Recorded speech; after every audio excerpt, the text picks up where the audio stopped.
Hallelujah. ಎಲ್ಲರಿಗೂ ಶುಭ ಮುಂಜಾನೆ. ಈ ದಿನದ ದೇವರ ವಾಕ್ಯ ನೋಡೋಣ.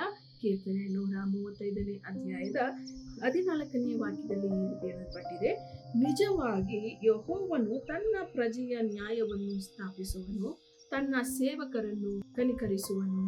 ಹೌದು ಪ್ರಿಯರೇ, ಇಲ್ಲಿ ಕೀರ್ತನೆಗಾರನು ಹೇಳುವ ಹಾಗೆ ನಿಜವಾಗಿ ಯೆಹೋವನು, ಯಾವ ಮನುಷ್ಯರ ಒಂದು ವಾಗ್ದಾನವು ನೆರವೇರದೇ ಇರಬಹುದು, ಆದರೆ ದೇವರು ಕೊಡುವಂತಹ ವಾಗ್ದಾನ ಸದಾ ಕಾಲವು ನಿಮ್ಮೊಟ್ಟಿಗೆ ಇರುವಂಥದ್ದು ಮತ್ತು ಅದು ನೆರವೇರುವಂಥದ್ದಾಗಿದೆ.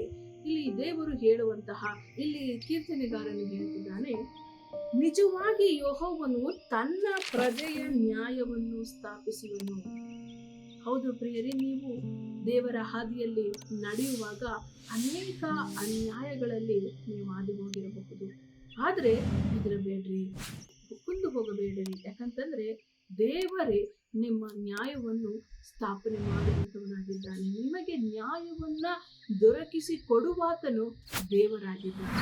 ಅದನ್ನು ಮುಂದುವರಿಸಿ ವಾಕ್ಯ ಹೇಳ್ತದೆ, ತನ್ನ ಸೇವಕರನ್ನ ಕನಿಕರಿಸುವನು. ಹೌದು ಪ್ರಿಯರೇ, ಈ ದಿನದಲ್ಲಿ ನಾವು ಎಲ್ಲಿಯೂ ಕೂಡ ಜನರು ಪ್ರೀತಿಯನ್ನು ಮಾಡುವುದಾಗಲಿ, ನಂಬಿಕೆಯನ್ನ ಇಡುವುದಾಗಲಿ, ಅಥವಾ ಒಬ್ಬರ ಮೇಲೆ ಒಬ್ಬರಿಗೆ ಒಂದು ಪ್ರೇಮ ಇರುವಂಥದ್ದಾಗಲಿ ಕಾಣುವಂಥದ್ದು ತುಂಬಾ ವಿರಳವಾಗಿದೆ, ಕಡಿಮೆಯಾಗಿದೆ. ಎಲ್ಲಿಯೂ ಕೂಡ ನಂಬಿಕಸ್ಥ ಜನರನ್ನ ನಾವು ಕಾಣುವುದು ತುಂಬಾ ಕಷ್ಟ. ಆದರೆ ದೇವರು ಹೇಳ್ತಿದ್ದಾರೆ, ನಿಮ್ಮನ್ನ ಕನಿಕರಿಸುವುದಕ್ಕೆ ದೇವರೇ ನಿಮ್ಮ ಜೊತೆಯಲ್ಲಿದ್ದಾರೆ.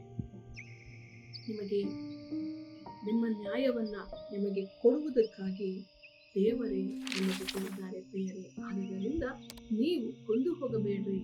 ಯಾವುದೇ ತರದ ಅನ್ಯಾಯದಲ್ಲಿ ಹಾದು ಹೋದರೂ ಕೂಡ ದೇವರು ನಿಮಗೆ ನ್ಯಾಯವನ್ನ ಕೊಡುತ್ತಾನೆ ಎಂಬುದಾಗಿ ಆ ಒಂದು ನಂಬಿಕೆಯಿಂದ ಮುಂದೆ ಹೋಗಿ ದೇವರ ಒಂದು ಕೃಪೆಯಲ್ಲಿ ಬಲ ಹೊಂದಿಕೊಳ್ಳಿರಿ. ಪ್ರಾರ್ಥನೆ ಮಾಡೋಣ. ಸ್ತೋತ್ರ ಕರ್ತನೇ, ಪರಿಶುದ್ಧನಾದಂತಹ ದೇವರೇ, ಅಪ್ಪ, ನಿನ್ನ ವಾಕ್ಯವು ಹೇಳುವ ಹಾಗೆ ಅನ್ಯಾಯದಲ್ಲಿ ಕರ್ತನೆ, ಅನ್ಯಾಯವಾಗಿ ಕರ್ತನೆ ಕಷ್ಟಪಡ್ತಿರುವಂತಹ ನಿನ್ನ ಜನರನ್ನ, ನಿನ್ನ ಸೇವಕರನ್ನ, ನಿನ್ನ ಮಕ್ಕಳನ್ನ ಕರ್ತನೆ ನೀನು ಕಂಡಿದವನಾಗಿದೆಯಪ್ಪ. ಅವರೆಲ್ಲರಿಗೂ ನ್ಯಾಯವನ್ನ ನೀನು ದೊರಕಿಸಿಕೊಡು ಕರ್ತನೆ. ನೀನು ವಾಗ್ದಾನ ಮಾಡಿದಾತನು ನಂಬಿಗಸ್ತನು ಅಪ್ಪ. ನಿನ್ನ ಸೇವಕರನ್ನ ಕರುಣಿಸುವಂತವನಾಗು ಕರ್ತನೆ. ಅನೇಕ ಅನ್ಯಾಯಗಳಲ್ಲಿ ಸ್ವಾಮಿ, ಅನೇಕ ಕರ್ತನೆ ಬೇಡವಾದಂತಹ ಕಾರ್ಯಗಳಲ್ಲಿ ಹಾದು ಹೋಗುತ್ತಿದ್ದಾಗಲೂ ಕೂಡ ನೀನು ಅವರಿಗೆ ಭರವಸೆಯಾಗಿದ್ದು ಅವರ ನಿರೀಕ್ಷೆಯನ್ನ ಪೂರೈಸು ಕರ್ತನೆ. ಅವರನ್ನು ಆಶೀರ್ವದಿಸು. ಯಾವುದೇ ರೀತಿಯ ಕೊರತೆಗಳು ಅವರಿಗೆ ಉಂಟಾಗದ ಹಾಗೆ ಅವರ ಎಲ್ಲ ಕೊರತೆಗಳನ್ನ ನೀಗಿಸಿ ಅವರಿಗೆ ಬೇಕಾಗಿರುವಂತಹ ಎಲ್ಲವನ್ನ ನೀವೇ ಕೊಡಬೇಕಾಗಿ ಯೇಸು ಕ್ರಿಸ್ತನ ನಾಮದಲ್ಲಿ ಪ್ರಾರ್ಥಿಸಿ ಬೇಡಿ ಹೊಂದಿದ್ದೇನೆ ಕರ್ತನೆ. ಆಮೆನ್.